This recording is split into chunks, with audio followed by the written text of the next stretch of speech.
الحمد للہ رب العالمین والصلاة والسلام علی رسول الکریم اما بعد فاعوذ باللہ من الشیطان الرجیم بسم اللہ الرحمن الرحیم۔ عزیزان گرامی قدر، السلام علیکم ورحمۃ اللہ وبرکاتہ۔ آئیے آج جو ایک سلسلہ جاری ہے کہ یہ لوگ ایک دوسرے پہ گستاخی رسول، شرک، مشرک ہونا، بدعتی ہونا کے فتوے داغتے ہیں، ان کی اپنی تحریروں میں دیکھیں انہوں نے کیا گل کھلائے ہیں۔ اچھے بھلے حالانکہ درس نظامی اور قرآن و حدیث پڑھے ہیں لیکن سمجھ نہیں آتی ان کو، شاید درمیان میں دین فروشی آ جاتی ہے یا روٹی آ جاتی ہے، کیا کہہ سکتے ہیں، چونکہ دین اسے ہی سمجھ آتا ہے جو دین کو ذریعہ معاش نہیں بناتا، کیونکہ تمام انبیاء 1,00,000 کم و بیش 24,000 پیغمبروں نے، صحابہ کرام نے 1,00,000 کم و بیش 24,000 پیغمبروں نے، اہل بیت میں سے کسی نے بھی دین کو ذریعہ معاش نہ بنایا۔ باتیں میری تھوڑی سی کڑوی ہیں لیکن ہیں سچی، آپ ثابت نہیں کر سکتے کہ کسی بھی صحابی نے، اہل بیت نے یا رسول نے دین کو ذریعہ معاش بنایا ہو۔ انبیاء سب نے بکریاں چرائی ہیں اور ساتھ پیشے کیے ہیں، شاید یہ وجہ ہے ان کو پڑھ کر بھی عقل اور سمجھ نہیں آتی۔ معافی کے ساتھ میں بحوالہ نصیر الدین شاہ صاحب بیان کر رہا ہوں اور باقاعدہ حوالوں کے ساتھ بیان وہ فرما رہے ہیں۔ تو آئیے آج انبیٹھوی صاحب نے حضور کریم علیہ السلام کی اردو میں گفتگو یا اپنے مدرسے کا کیسے تعارف کراتے ہیں، یقیناً جھوٹ ہے یا شیطان ان پر سوار ہے، لیکن شیطان حضور علیہ السلام کی شکل میں نہیں آ سکتا خواب میں، یقیناً یہ جھوٹ ہے۔ تو معافی دیجیے گا جو لوگ کسی جماعت میں پھنسے ہوئے ہیں، کسی کے پنجرے میں پھنسے ہوئے ہیں، جماعت کی فرقہ واریت میں پھنسے ہوئے ہیں۔ میں بحمدللہ تعالیٰ نہ تو دین میرا ذریعہ معاش ہے اور نہ میرا کوئی ایسا سلسلہ ہے، میں نے اپنی آخرت سچ بات کر کے سنوارنی ہے، وہ اللہ تعالیٰ میری ضرور مدد کرے گا انشاءاللہ تعالیٰ۔ میرے لیے زندگی میں بھی آسانیاں ہیں اور آخرت میں بھی اللہ تعالیٰ ضرور حضور علیہ السلام کے صدقے کرم فرمائے گا۔ تو انبیٹھوی صاحب جن کا نام مولانا خلیل احمد صاحب ہے، یہ ان کا مولانا خلیل احمد صاحب نام ہے، انبیٹھوی کے نام سے مشہور ہیں، اور وہ لکھتے ہیں ایک سال فخر عالم علیہ السلام کی زیارت سے خواب میں مشرف ہوئے، تو آپ کو اردو میں کلام کرتے ہوئے دیکھ کر پوچھا کہ آپ کو یہ کلام کہاں سے آ گئی، آپ تو عربی ہیں؟ تو فرمایا، یعنی حضور صلی اللہ علیہ وسلم نے فرمایا استغفر اللہ استغفر اللہ، جب سے علماء مدرسہ دیوبند سے ہمارا معاملہ ہوا ہے ہم کو یہ زبان آ گئی ہے۔ سبحان اللہ، اس سے رتبہ اس مدرسہ کا معلوم ہوا۔ حوالہ کیا ہے آپ دیکھیے، البرہان القاطع علی ظلام الانوار الساطع از خلیل احمد انبیٹھوی، صفحہ 26، مطبع بلالی ساڈھور بہارت۔ کوئی بھی شخص یہ کتاب لے کر دیکھ سکتا ہے تاکہ اسے یقین ہو جائے کہ ہمارے ساتھ کیا ہو رہا ہے، خاص طور سے ان کے پیروکار۔ اب اس تحریر سے ایک تو یہ بات ثابت ہوئی کہ معلم کائنات رسول کریم صلی اللہ علیہ وسلم،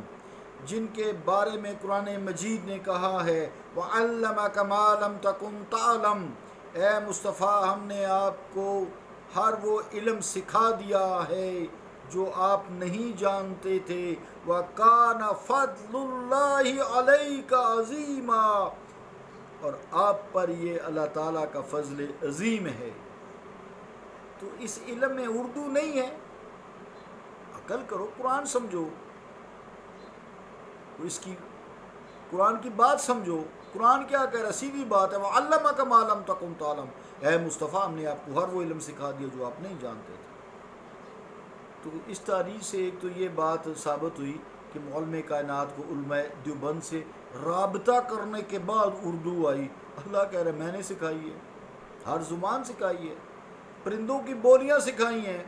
پتھروں سے باتیں کرتے ہیں، وَمَا أَرْسَلْنَاكَ إِلَّا رَحْمَةً لِّلْعَالَمِينَ ہے۔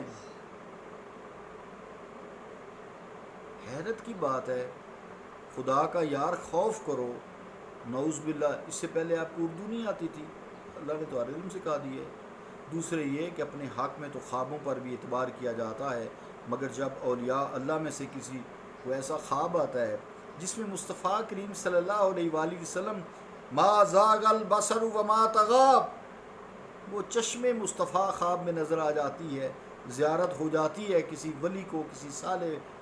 صالح بندے کو، اللہ کے ولی کو نظر آ جاتی ہے، جس میں دیدار نبی ہو جاتا ہے، اور آپ صلی اللہ علیہ وآلہ وسلم سے شرف ہم کلامی کا ذکر ہو جاتا ہے۔ ویسے تو یہ لوگ بتاتے نہیں ہیں جن کو یہ ہو جاتا ہے، تو یہ اسے محض خواب یا افسانہ کہہ کر ٹال دیتے ہیں، اس کی تصدیق کرتے ہیں، پھر گستاخ رسول کہتے ہیں، پھر شرک کے فتوے اس طرح داغتے ہیں، جیسے غوری میزائل، حطف میزائل، اور یہ جتنے بھی میزائل، شاہین میزائل ہم نے بنائے ہیں، ایسے داغتے ہیں جیسے ہم کافروں پہ داغتے ہیں، اور وہ ان کو کافر کہتے ہیں۔ استغفر اللہ، خیال کرو یار، روٹی تو دے گا وہ، تمہارے ماں کے شکم میں اس نے 120ویں دن تمہاری روٹی لکھ دی تھی، رزق تمہاری موت کا وقت بھی لکھ دیا تھا، کیوں ڈرتے ہو؟ ملے گا تمہیں، دین کو ذریعہ معاش نہ بناؤ، پھر تمہیں سمجھ آئے گی۔ تو عزیزان گرامی قدر، یہی حضرت صاحب مولانا خلیل احمد صاحب انبیٹھوی یہ لکھتے ہیں اسی کتاب میں، کیا لکھتے ہیں ایک جگہ، یہ البرہان القاطعہ صفحہ 51 ہے، مطبع بلالی ہے، ساڈور انڈیا بھارت۔ وہ لکھتے ہیں ملک الموت نے رسول اللہ صلی اللہ علیہ وسلم سے بیان کیا کہ کوئی گھر نیک یا بد آدمیوں کا جس کی طرف مجھ کو توجہ نہ ہو، رات دن دیکھتا رہتا ہوں، یعنی کوئی گھر نہیں۔ کیا لکھتے ہیں؟ ملک الموت نے رسول اللہ صلی اللہ علیہ وسلم سے بیان کیا کہ کوئی گھر نہیں نیک یا بد آدمیوں کا جس کی طرف مجھ کو توجہ نہ ہو، رات دن دیکھتا رہتا ہوں، اور ہر چھوٹے بڑے کو ایسا پہچانتا ہوں کہ وہ خود بھی اپنے آپ کو اس قدر نہیں پہچانتے۔ ان احادیث سے وہ لکھتے ہیں معلوم ہوا کہ ملک الموت ہر جگہ حاضر ہے، یقیناً حاضر ہے، فرشتہ ہے، انسان سے تو کم ہے، بے شک نوری ہے۔ بھلا ملک الموت علیہ السلام تو ایک فرشتہ مقرب ہیں، دیکھو شیطان ہر جگہ موجود ہے۔ استغفر اللہ، یہ کس طرح نسبت ایک نوری کی ایک ناری سے، ایک گناہ پہ اکسانے والے کی، اور ایک ہر وقت تسبیح تحلیل فرشتے کی کرنے میں کدھر کی ہے؟ عزیزان گرامی قدر، یہ اس طرح کی باتیں کر کر کے لوگوں کو گھیرتے رہتے ہیں، خدا را ان کے گھیرے میں نہ آئیں، کسی بھی، کیا وہ کسی بھی جماعت سے ہو، دیوبند میں سے ہو، یہ جو ہمارے ادھر کتنے سارے لگے پھرتے ہیں، سنیوں کے اب کتنے بن گئے ہیں، ان کے پنجروں میں مت بند ہو، قرآن اداس پکڑے، قرآن مجید پکڑے۔ قرآن مجید نے فرمایا وَلَقَدْ يَسَّرْنَا الْقُرْآنَ لِلذِّكْرِ فَهَلْ مِن مُدَّكِرٍ، اور یقیناً ہم نے قرآن کو آسان کر دیا ہے، جو اس سے نصیحت لے، عہد کرو اللہ سے، جو ہم پڑھیں گے سمجھ جتنی آئے گی نصیحت کریں گے، عمل کریں گے، اس سے نصیحت لیں گے۔ فَهَلْ مِن مُدَّكِرٍ، پس کوئی ہے نصیحت قبول کرنے والا؟ کہہ دو لبیک یا اللہ، میں حاضر ہوں، میں جو پڑھوں گا میں اس کو تحقیق کروں گا، تو میرے دل میں حق ڈالنا۔ ان لوگوں نے فرقہ واریت کا بازار گرم کر کے رکھا دیا ہے۔ یقین کیجئے قرآن آپ سے باتیں کرے گا، یقین کیجئے آپ سے قرآن باتیں کرے گا، آپ کو صحیح عقیدہ سمجھ آئے گا، جو قرآن احادیث سے عقیدہ ہے، جو ہمیں مصطفیٰ کریم نے بتایا ہے، جو ہمیں جملہ انبیاء نے بتایا ہے۔ تو عزیزان، کل میں ایک اور ٹاپک شروع کروں گا انشاءاللہ، کل تو چھٹی ہے، پرسوں انشاءاللہ تو جتنی بھی میں نے یہ بات ساری کی ہیں، بہت سارے دن ہو گئے، آپ خود اندازہ کر سکتے ہیں کہ جن کے متعلق احادیث میں بتایا جا رہا ہے وہ تو حاضر مانے جاتے ہیں، یہاں تک کہ شیطان رجیم بھی، مگر جو ذات گرامی ان تمام امور کا علم، یہ جو حضور صلی اللہ علیہ وسلم ان تمام باتوں کا علم عطا فرما رہے ہیں، اس کے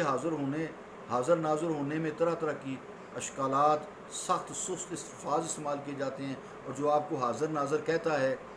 قرآن مجید سے ثابت جو ہے یار، شاہد کا مطلب، اب میں ٹائم نہیں ہے اتنا، ادھر پھر کسی وقت سے انشاءاللہ،